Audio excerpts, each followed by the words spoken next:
आप मेरी बात कदापि नहीं मानेंगी राजकुमारी दुर्धरा। मैं इस बात से भलीभांति परिचित हूं, किंतु एक बात याद रहे, एक स्त्री पुरुष को बना भी सकती है और मिटा भी सकती है। मैं ये नहीं कहता कि आपका इसमें कोई दोष है,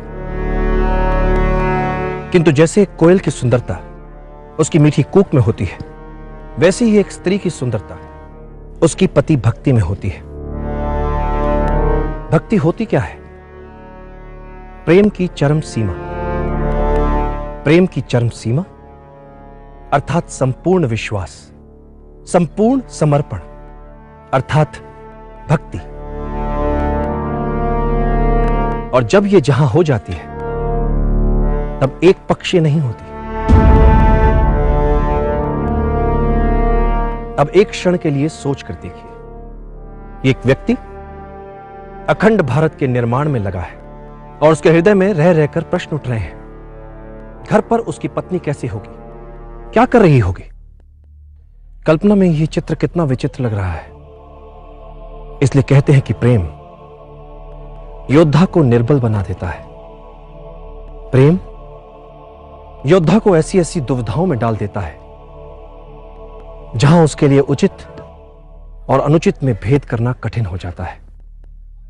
प्रेम में उसे सब कुछ इतना स्वप्निल, इतना सुंदर लगने लगता है कि वो लड़ना तक भूल सकता है उसकी सुगंध में डूबकर, कि वो युद्ध तक हार सकता है उसकी सुगंध में डूबकर। यह उसके लिए घातक हो सकता है, उसके साथ कोई भी अनहोनी हो सकती है। और चंद्रगुप्त प्रेम के लिए इतना बड़ा मूल्य नहीं चुका सकता। वैसे भी उसके जीवन को हर क्षण संकट घेरे रहते हैं। सहस्त्रों साथियों का उत्तरदायित्व है उस पर। मैं इस महान संग्राम में आपका दुर्ग के भीतर से द्वार खोलना महत्वहीन नहीं मान रहा।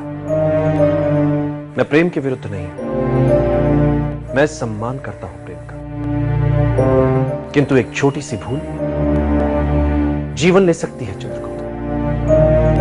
उस स्वप्न को चूर चूर कर सकती है ये तुच्छ भूल, जो उससे भी बड़ा है, मुझसे भी बड़ा है, आपसे भी बड़ा है, हम सबसे बड़ा है। अखंड भारत का स्वप्न, ये है चंद्रगुप्त, जिसे इतिहास गढ़ना है, जिसे इतिहास में अमर होना है, जिसे इस समय का युग पुरुष बनना है। ऐसा युग पुरुष जिसे आने वाली सैकड़ों सहस्त्रों पीढ़ियां चंद्रगुप्त मौर्य के नाम से जाने। बड़े कठिन मार्ग पर चल पड़ा है वो, और यह मार्ग मात्र यश और प्रसिद्धि का नहीं है राजकुमारी दुर्धरा। पवित्र यज्ञ है उसका लक्ष्य, और जब यज्ञ इतना बड़ा हो